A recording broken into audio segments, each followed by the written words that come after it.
So for today's kaganapan is magluto ta og gulay Elijah na atay kalbasa. O Chinese eggplant kay barato ra siya.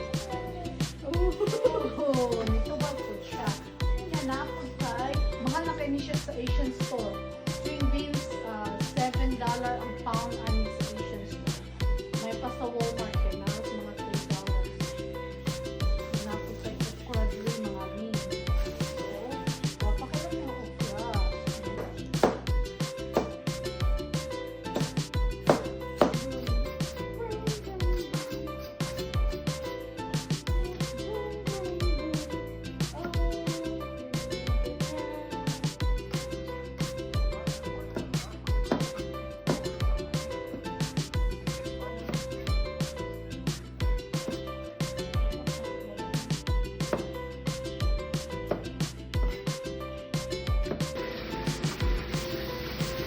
Ayan, ating i-wash ang ating